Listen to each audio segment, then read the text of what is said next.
Finding the Ones Who Stayed, article by Maral Tavitian, published on October 17, 2025 on EVN Report. Long before I knew who I was, I knew who I was not.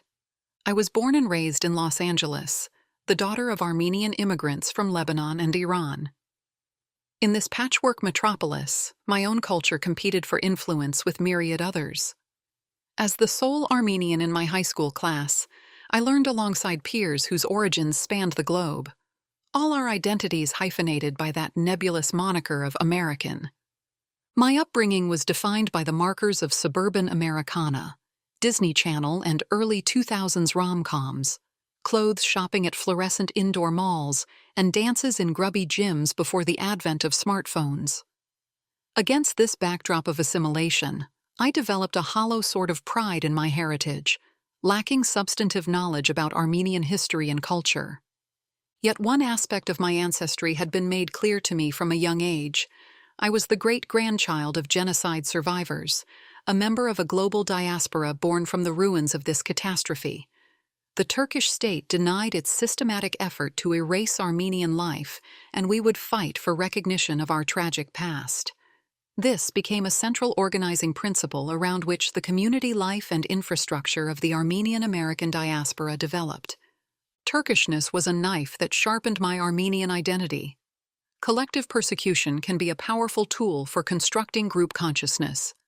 It was not until I traveled to the Republic of Armenia in 2017, a place no one in my immediate family had been, that my Armenian identity found something solid around which to form. Here was a land inhabited by passport-carrying citizens for whom being Armenian was self-evident and unquestionable. Like members of societies everywhere, the people of Armenia contended with life's grand challenges and everyday banalities, largely free from the existential quandaries that saddled those of us outside.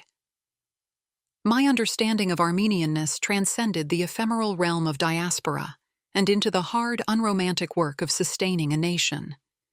For many Armenians, the concept of home can be interpreted broadly, to encompass not only the places where we are born and live, but the places where we trace our origins. Despite the profound sense of belonging I gained in Armenia, the symbolic homeland of all Armenians, my own paternal roots lie outside its borders, inside modern-day Turkey. One day, I resolved to visit the state from which my ancestors were expelled more than a century ago. In late June, I touched down in Istanbul with one goal in mind: to find the descendants of those Armenians who never left. Supported by funding from the Calouste Gulbenkian Foundation and accompanied by photographer Alexis Pazumian, I traversed the city in pursuit of Armenian life. Over the course of 1 week, I met community members of diverse professional backgrounds and ages, conducting more than 20 interviews and having numerous informal conversations about what it means to be an Armenian in Istanbul today. Though a fraction of what it once was, the community boasts 16 Armenian schools and more than 45 churches, Apostolic, Catholic, and Protestant, making it a stalwart cultural hub in the Middle East. Official figures place the Christian Armenian population at approximately 60,000 people, although estimates vary significantly. From Kurtuluş to Faraköy, traces of Armenian culture could be found everywhere across the urban landscape. Sometimes these discoveries emerged like ghosts of the living, hidden in plain sight. Others broadcast their Armenian origins proudly and unabashedly.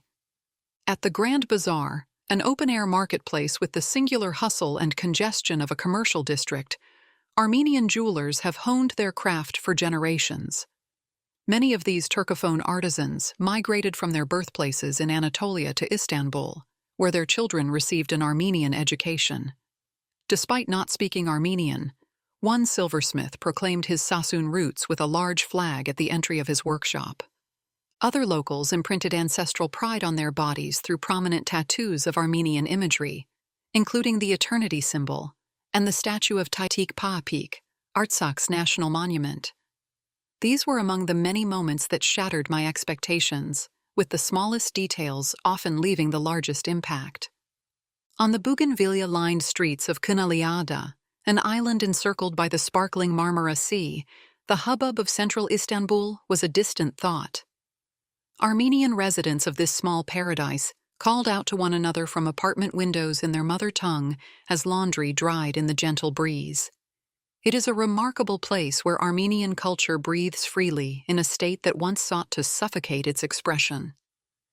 Back in the Shishli neighborhood, I stood at the spot on the sidewalk where Armenian journalist Hrant Dink was assassinated nearly 2 decades ago, and spoke with staff continuing his legacy at his former newspaper Agos.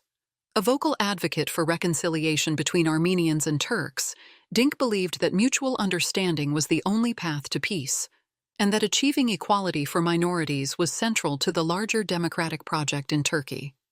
Meditating on Armenian identity, Dink wrote, "For the last century, Armenians have been occupied with trying to keep their identity alive rather than living their identity. Where we stand today, Armenia represents the place where the identity is lived, and the diaspora, the place where one tries to keep the identity alive." Where does that leave the Armenians of Turkey, a population Dink insisted should not be regarded as a diaspora, yet is one so often misunderstood, isolated, and marginalized both within their host society and the larger Armenian world?